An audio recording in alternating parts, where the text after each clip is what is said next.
we're heading to Asda supermarket for one of their brand new beers. This is a no-named hazy pale ale from Brewgooder, remember that name, and Overtone, a name you should remember. But what's it going to be like? Keep watching to find out.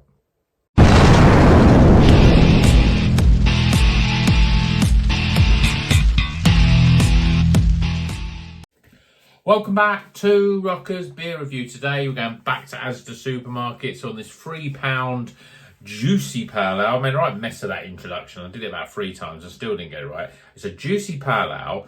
First I was thinking it's called Brewgooder by Overtone, and then realised that actually Brewgooder is the brewery. It's a Glasgow brewery with their pals Overtone, which obviously we know is also a Glasgow brewery.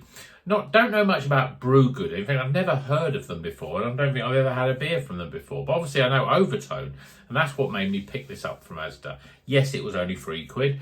It's a juicy pale ale, and it's 5.1%.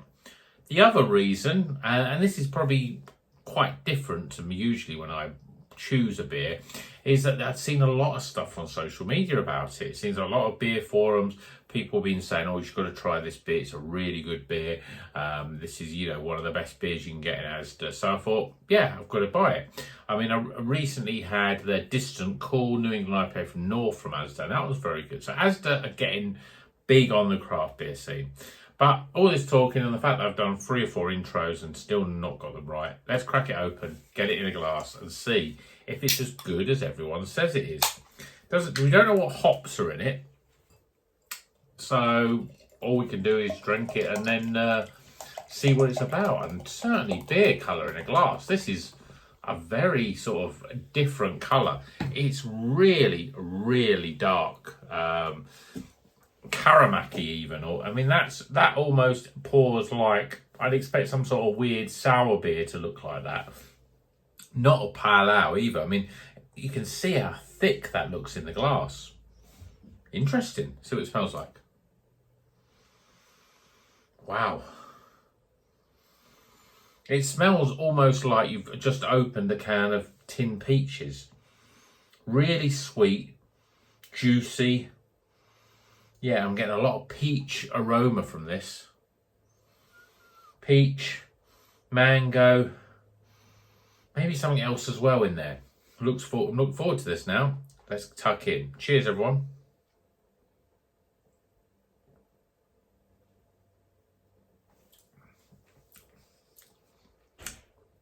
Well, that is quite a unique flavoured beer. Smooth, velvety, creamy. It almost tastes like the aroma. There's a lot of peach flavour in here. But you're getting quite a bit of the malts coming through as well, which is quite unusual. And then this creaminess is almost like it's peaches and cream.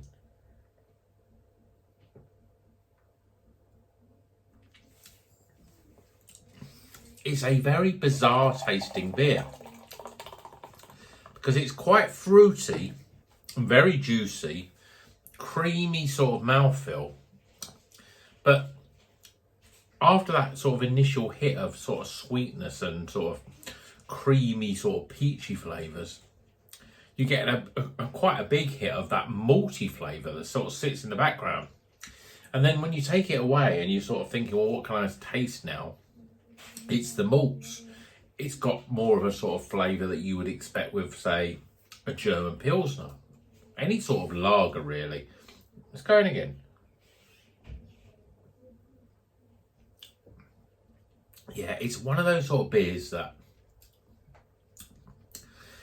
the more I taste it, the more sort of lageriness to it, and the fruitiness is sort of dialed back a little bit now. But when you see it in a glass, that just looks like thick fruit juice of some sort of description.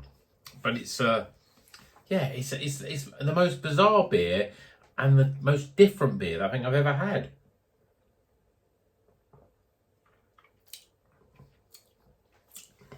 I like it,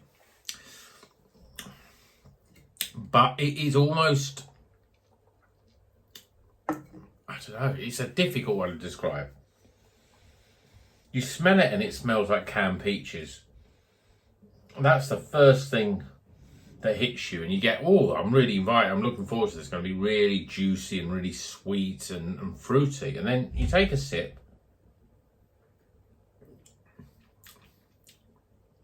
and what you're getting is a smoother, creamier flavour.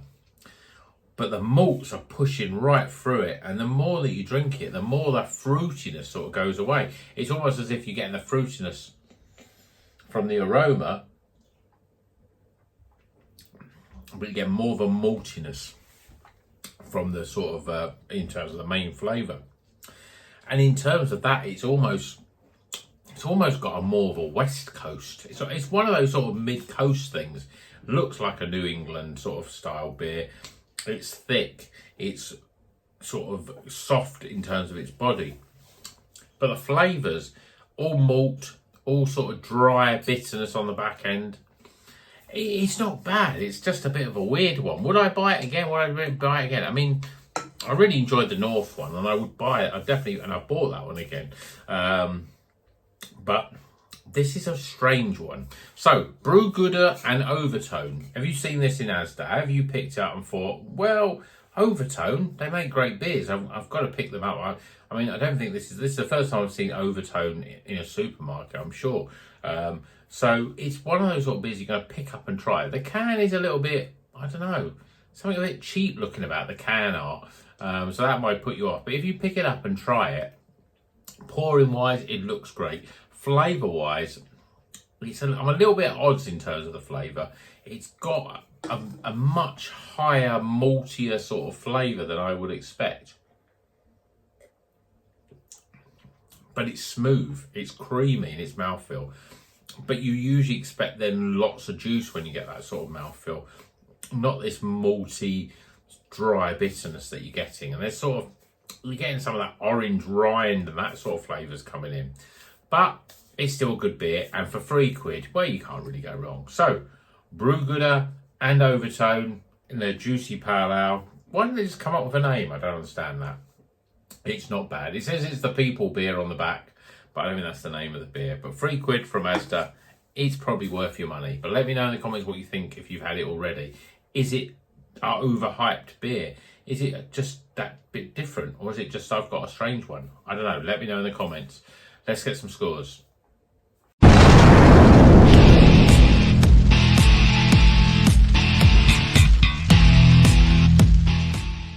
Okay, the scores are in for this Juicy Pale Ale. It's from Brewgooder and Overtone. No name, but let's go for the scores. Starting with aroma. Appearance.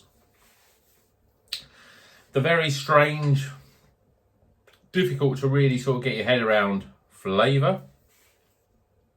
Value for money. Just £3 in Asda. And my overall experience. Total the scores up. We get a total score. It is recommended, but I don't know. It's just a bit of a strange one for me. But it's a total score of.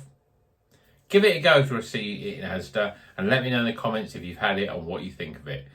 Hope you liked the video. Please give it a like. Please give it a thumbs up. Subscribe if you're not a subscriber.